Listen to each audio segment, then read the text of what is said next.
102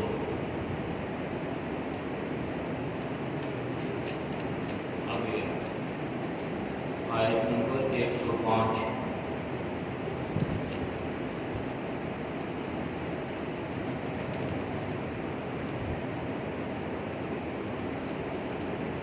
آیت نمبر 105 اعوذ باللہ من الشیطان الرجیم بسم اللہ الرحمن الرحیم وقل اعملوا فسيرى الله عملكم ورسوله والمؤمنون وستردون إلى عالم الغيب والشهادة فينبئكم بما كنتم تعملون وآخرون مرجون لأمر الله إما يعذبهم وإما يتوب عليهم والله عليم حكيم والذين اتخذوا مسجدا ضرارا وكفرا وتفريقا بين المؤمنين وإرصادا لمن حارب الله ورسوله من قبل وليحلفن إن أردنا إلا الحسنى والله يشهد إنهم لكاذبون صدق الله العظيم. ترجمہ وقل اور کہہ دیجیے اعملوا تم کام کرتے رہو فسيرى اللہ بس عنقریب اللہ دکھلائے گا اعمالکم تمہارے کام تمہارے اعمال ورسولہ اور اس کا رسول بھی والمؤمنون اور اہل ایمان بھی وستردون اور عنقریب لوٹائے جائیں گے الی عالم الغیب والشہادہ اس کی طرف جو جاننے والی ہے پوشیدہ اور کھلی چیز فینبئکم بس تمہیں بتلایا جائے گا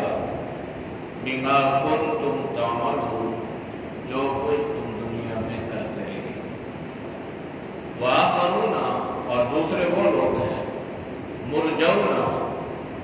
انہیں مہلت ہے ڈیل ہے بأمر اللہ اللہ کے حکم پر اما یعذبہم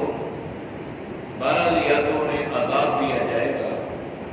وَإِمَّا يَتُوبُ عَلَيْهِمْ یا ان کی توبہ قبول کر لی جائے گی وَاللَّهُ عَلِيمٌ حَكِيمٌ اور اللہ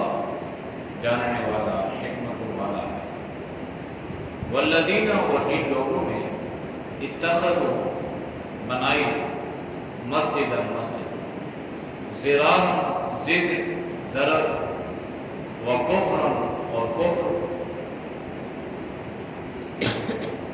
وتفریقا بین المؤمنین اور پھوٹ ڈالنے اہل ایمان کے درمیان وارصادا اور جائے پناہ لمن اس شخص کے لیے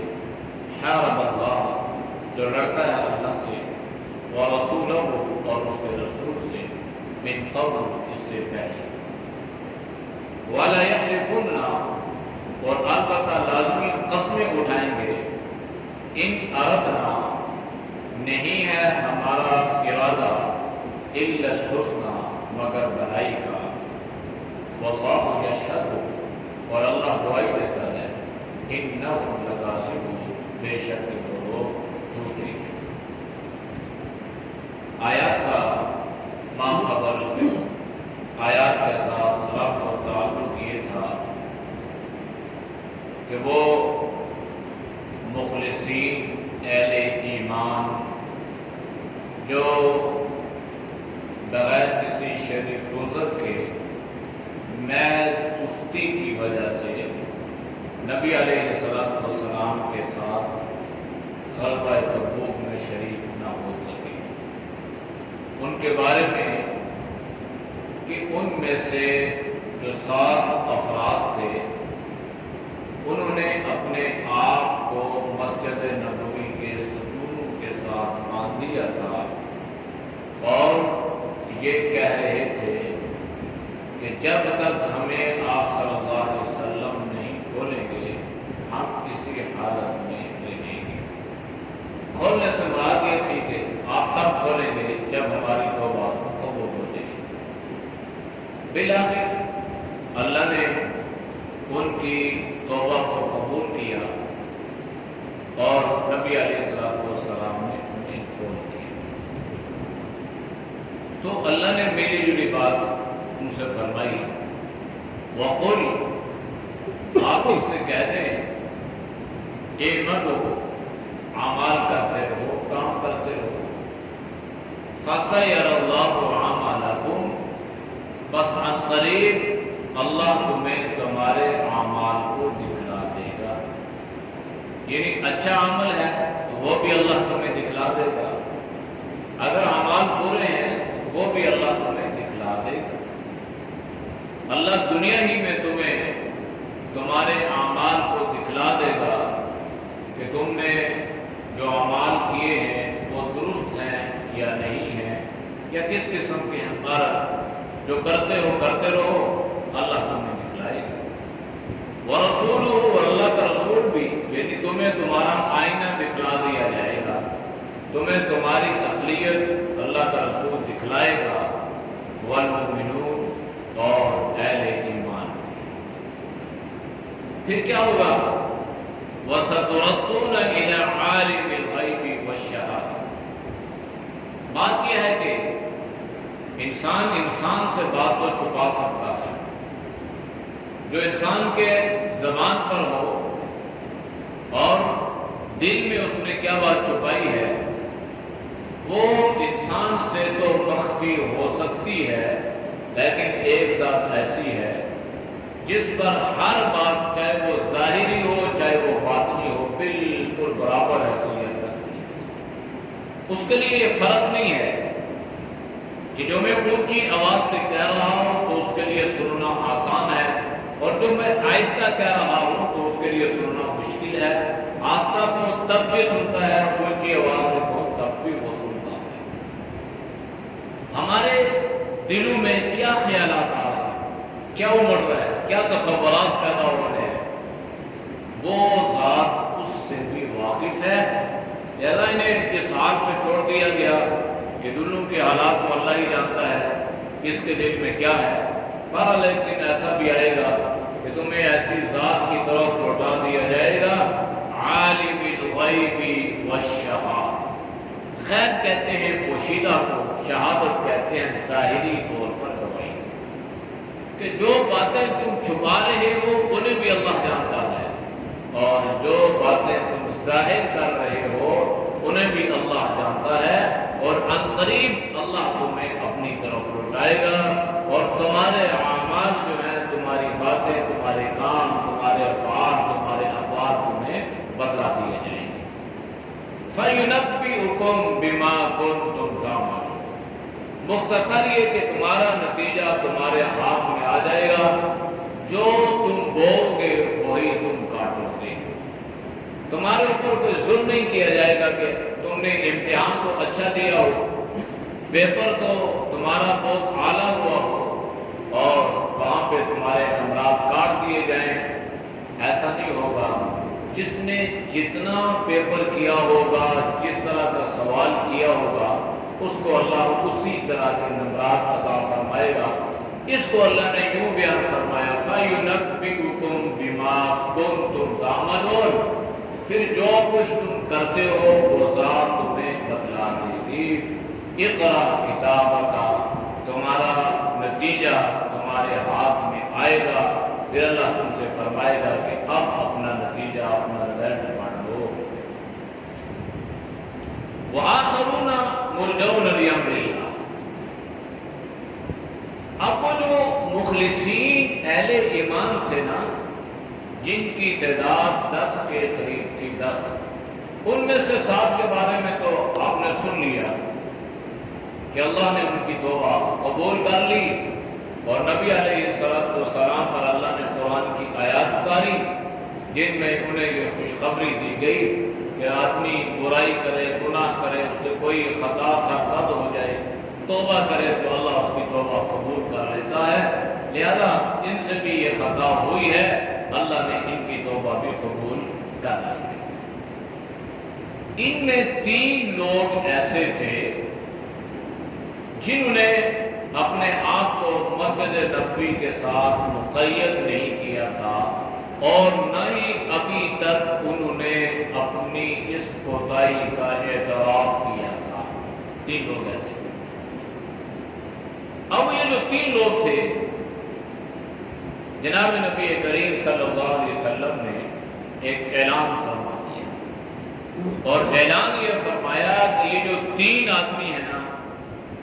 ان سے کسی نے کسی قسم کی کوئی بات چیت نہیں کرنی، یہاں تک کہ اگر یہ سلام کریں تو سلام کا جواب بھی نہیں دینا۔ اس کو کہتے ہیں سوشل بائیکاٹ۔ اور آپ صلی اللہ علیہ وسلم نے ان سے سوشل بائیکاٹ کا اعلان فرما دیا، جس سے معلوم یہ ہوا کہ اگر معاشرے میں کوئی آدمی کسی جرم کا ارتکاب کر رہا ہو تو دوسرے محلے والے، معاشرے والے، اس کے عزیز و اقارب اس سے سوشل بائیکاٹ کرتے ہیں تو یہ جائز ہے۔ یہ قطع تعلقی میں نہیں آتا۔ سوشل بائیکاٹ یہ تعدیب کے لیے ہے، ادب سکھلانے کے لیے ہے، اس کو اس گناہ سے روکنے کے لیے ہے۔ دل سے بغض نہ ہو، حسد نہ ہو، دل میں یہ نیت اور ارادہ ہو کہ میں اس لیے اس سے بات چیت نہیں کر رہا تاکہ شاید اسے احساس ہو جائے، ندامت ہو جائے، کوئی اسے شرم و حیا آئے اور یہ اس گناہ کو چھوڑنے والا بن جائے، تو اس لیے سے سوشل بائیکاٹ کرنا جائز ہے۔ تو آپ صلی اللہ علیہ وسلم نے ان سے فرمایا کہ بھائی کوئی سلام کرے، ان میں سے 3 میں سے کوئی سلام کرے تو سلام کا جواب بھی نہیں دینا۔ آگے ان کا تفصیلی واقعہ وہاں پہ آ رہا ہے۔ یہاں پہ اللہ نے اتنا ذکر فرمایا وَآخَرُونَ مُرْجَوْنَ لِأَمْرِ اللَّهِ إِمَّا يُعَذِّبُهُمْ وَإِمَّا يَتُوبُ عَلَيْهِمْ۔ اور دوسرے وہ لوگ بھی ہیں، یعنی ان 7 نے تو توبہ کر لی، 3 بچ گئے، 3 کو اللہ نے آخرون کے دوسرے وہ لوگ بھی ہیں مُرْجَوْنَ لِأَمْرِ اللَّهِ، جنہیں اللہ کے حکم تک مہلت ہے، انہیں ڈھیل ہے۔ اللہ کا کیا حکم ہے؟ اِمَّا يُعَذِّبُهُمْ وَإِمَّا يَتُوبُ عَلَيْهِمْ، یا تو اللہ انہیں عذاب دے گا یا تو اللہ ان کی توبہ بھی قبول فرما دے گا۔ اب اللہ کسی سے پوچھنے کا پابند تو تھوڑا ہی ہے کہ اللہ کسی سے رائے لے گا، کسی سے مشورہ لے گا کہ بھائی ان کو معاف کیا جائے یا نہ کیا جائے۔ وَلَا مَشِيرَ لَهُ، اللہ کا کوئی مشیر نہیں ہے۔ تو ان کے معاملے کو وقتی طور پر اللہ کی رات میں چھوڑ دیا ہے۔ ان کا معاملہ اللہ کے اوپر ہے، اللہ جو ان کے ساتھ معاملہ فرمائے، تب تک آپ صلی اللہ علیہ وسلم نے فرما دیا کہ بھائی ان سے بات چیت نہیں کرنا، مقاطعہ۔ آپ صلی اللہ علیہ وسلم نے ان سے قطع تعلقی کا حکم دے دیا۔ جب آپ صلی اللہ علیہ وسلم نے ان سے اس انداز سے حکم دیا نا، تو آپ صلی اللہ علیہ وسلم کی اس بات کا اثر آپ کی اطاعت، آپ کی فرمانبرداری کا اور آپ کی محبت اور عقیدت کا عالم یہ تھا کہ یہ تینوں جو افراد تھے، صحابی رسول جو تھے، کہ گھر میں جاتے گھر والوں کو سلام کرتے تو ان کی گھر والیاں بھی ان کو سلام کا جواب نہیں دیتی تھی۔ اب یہ اطاعت یہ تھی، انہوں نے ایسی غفلت اور اس پہ یہ عتاب، اور آپ صلی اللہ علیہ وسلم نے فرمایا بولنا نہیں ہے تو بالکل نہیں بولنا، کوئی بات نہیں۔ حتی اذا ضاقت علیہم الارض بما رحبت وضاقت علیہم انفسهم، یہ کہنے لگے کہ ہمیں یوں محسوس ہونے لگا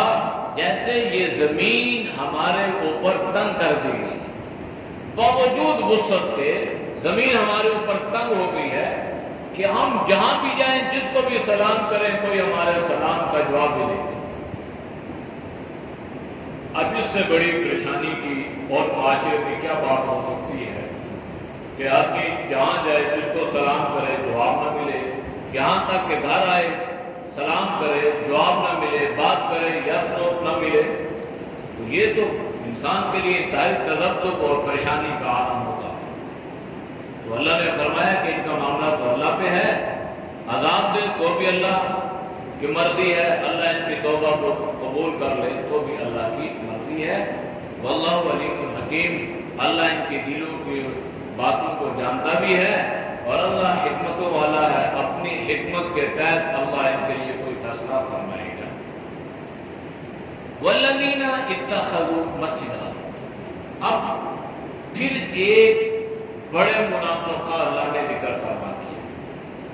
بعض جگہوں پہ اللہ نے مطلقاً منافقین کا ذکر کیا، بعض جگہوں پہ اللہ نے مخلصین کا ذکر فرمایا، اور بعض جگہوں پہ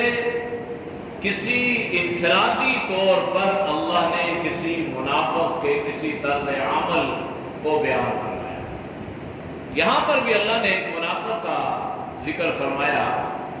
ابو عامر نامی ایک شخص تھا مدینہ میں، یہ نصرانیت اس نے اختیار کر لی تھی۔ کسی زمانے میں یہ راہب بھی تھا، جو دور کے عالم یہودی عالم یا لوگوں کے رہنمائی کرنے والے اس کو راہب کہتے تھے، تو یہ کسی زمانے میں وہ بھی تھا، بعد میں یہ نصرانی ہو چکے۔ تو اس کے بیٹے تھے حضرت حنظلہ رضی اللہ تعالی عنہ،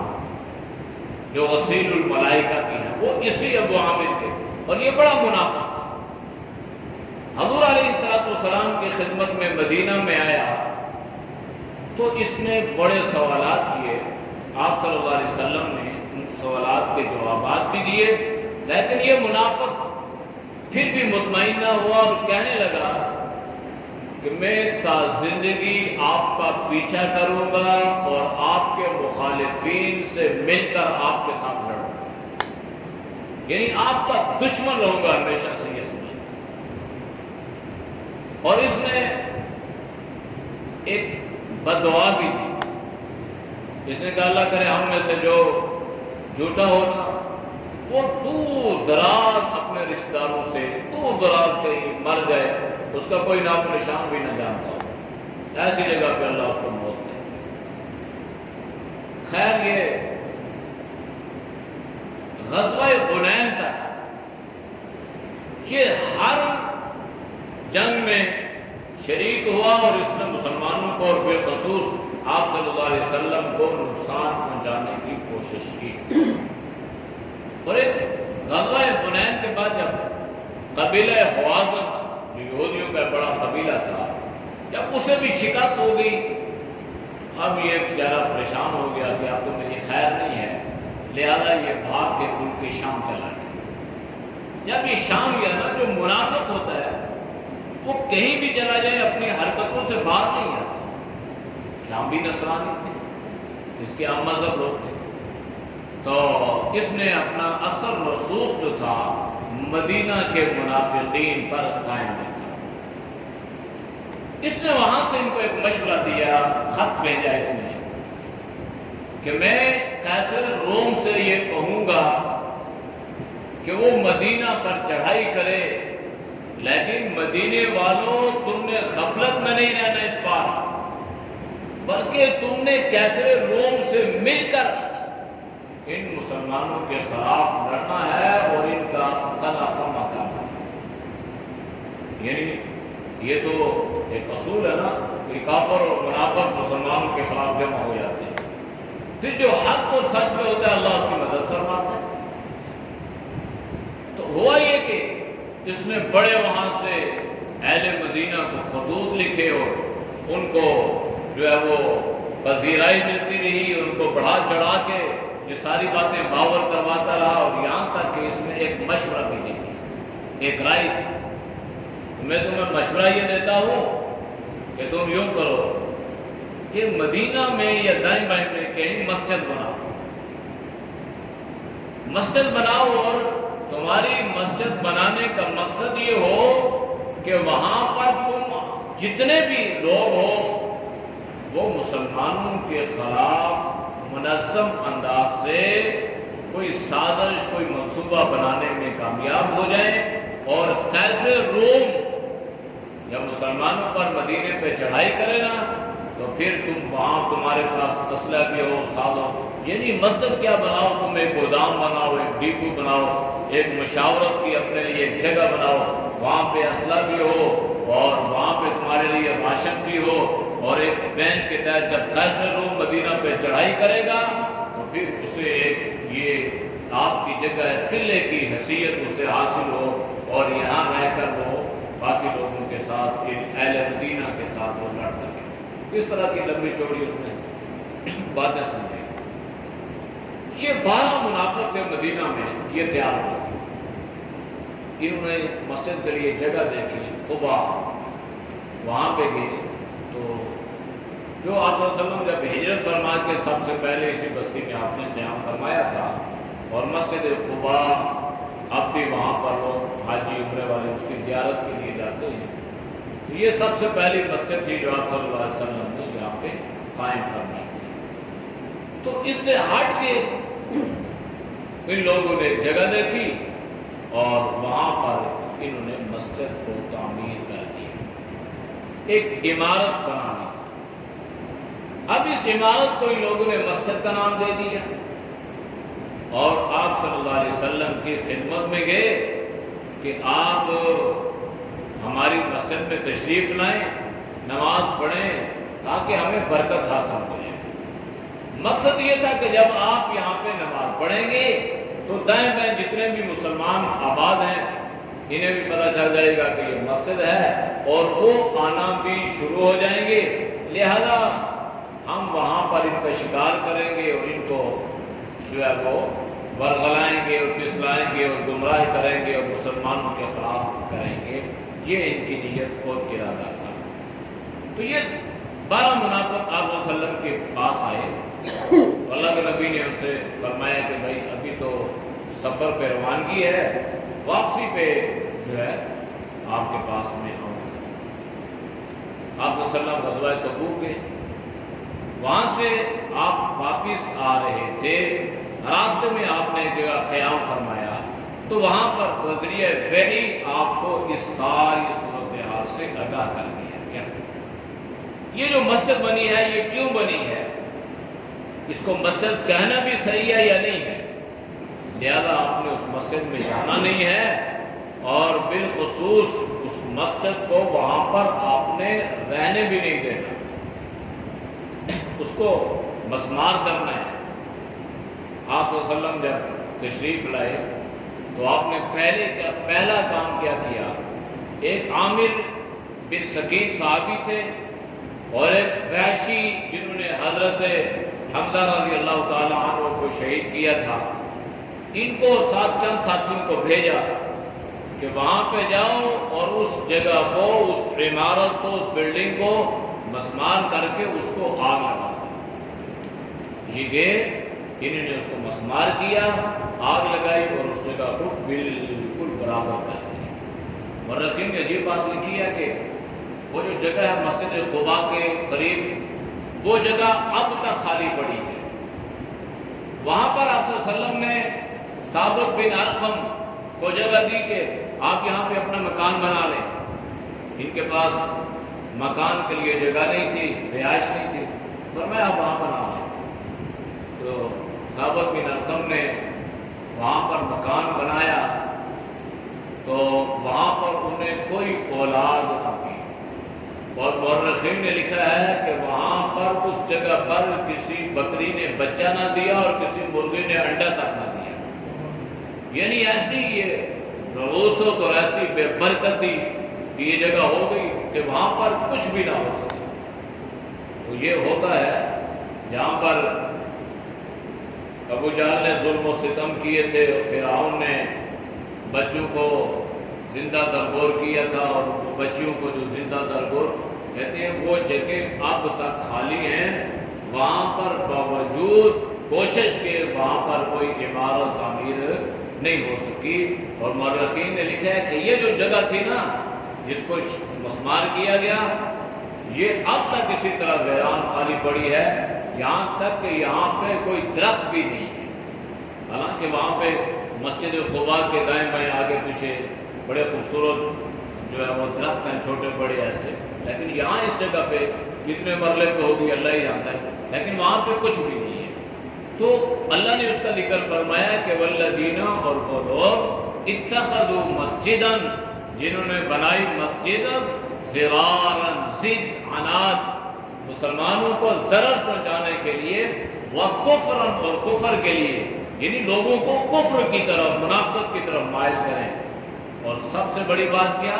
وتفریقا بین المؤمنین، اور مسلمانوں کے درمیان تفریق ڈالنے کے لیے۔ حالانکہ مسجد تو مسلمانوں میں محبت کے لیے نا، اجتماع، جمع ہو، اور اس میں ایک دوسرے سے محبت اس لیے ایک محلے کی سطح پہ ہے، پھر ایک گاؤں کی سطح پہ ہے، پھر شہر کی سطح پہ ہے، ایک عام مسجدیں ہیں، پھر جامع مسجدیں ہیں، پھر یہ ساری ترتیب آپ صلی اللہ علیہ وسلم نے اس لیے کہا کہ انسان کے دل میں ایک دوسرے کی محبت پیدا ہو، بھائی چارہ پیدا ہو، جان پہچان ہو، ان کی ایک دوسرے سے تعلق ہو، تو یہ فلسفہ مسجد کا۔ تو انہوں نے بنائی وتفریقا بین المؤمنین، مسلمانوں میں پھوٹ بڑھ جائے، اور وارصادا لمن حارب اللہ ورسولہ من قبل، اور بالخصوص اس آدمی کے لیے جائے پناہ، یعنی وہ جو عامر نامی منافق تھا نا، وہ اپنی ایک جائے پناہ، ایک ٹھکانے کی تلاش میں تھا، اور وہ کہہ رہا تھا کہ ایک ہمارے پاس ایسا ڈپ بھی ہو، وہاں پہ ہمارے پاس اسلحہ بھی ہو، ساز و سامان بھی ہو۔ تو اس کو اللہ نے ارصاد کہتے ہیں کہ ہاتھ لگانے کی جگہ کو، کوئی شخص کو جو کیا کرے، لڑے اللہ اور اللہ کے رسول کے ساتھ من قبل، اس سے پہلے، ہاں جب یہ پکڑے جائیں گے نا تو وَلَيَحْلِفُنَّ إِنْ أَرَدْنَا إِلَّا الْحُسْنَى، تو یہ قسمیں اٹھائیں گے کہ اللہ کی قسم، ہماری نیت اور ہمارا ارادہ تو بھلائی کا تھا، ہم نے اس لیے مسجد بنائی تھی، حالانکہ وَاللَّهُ يَشْهَدُ، اور اللہ جانتا ہے إِنَّهُمْ لَكَاذِبُونَ، کہ بے شک وہ لوگ اپنے کیے میں جھوٹے تھے۔ اعوذ باللہ من الشیطان الرجیم، بسم اللہ الرحمن الرحیم، وَقُلِ اعْمَلُوا فَسَيَرَى اللَّهُ عَمَلَكُمْ وَرَسُولُهُ وَالْمُؤْمِنُونَ وَسَتُرَدُّونَ إِلَى عَالِمِ الْغَيْبِ وَالشَّهَادَةِ فَيُنَبِّئُكُم بِمَا كُنتُمْ تَعْمَلُونَ وَآخَرُونَ مُرْجَوْنَ لِأَمْرِ اللَّهِ إِمَّا يُعَذِّبُهُمْ وَإِمَّا يَتُوبُ عَلَيْهِمْ وَاللَّهُ عَلِيمٌ حَكِيمٌ وَالَّذِينَ اتَّخَذُوا مَسْجِدًا ضِرَارًا وَكُفْرًا وَتَفْرِيقًا بَيْنَ الْمُؤْمِنِينَ وَإِرْصَادًا لِمَنْ حَارَبَ اللَّهَ وَرَسُولَهُ مِنْ قَبْلُ وَلَيَحْلِفُنَّ إِنْ أَرَدْنَا إِلَّا الْحُسْنَى وَاللَّهُ يَشْهَدُ إِنَّهُمْ لَكَاذِبُونَ۔ الحمد لله رب العالمين والعاقبة للمتقين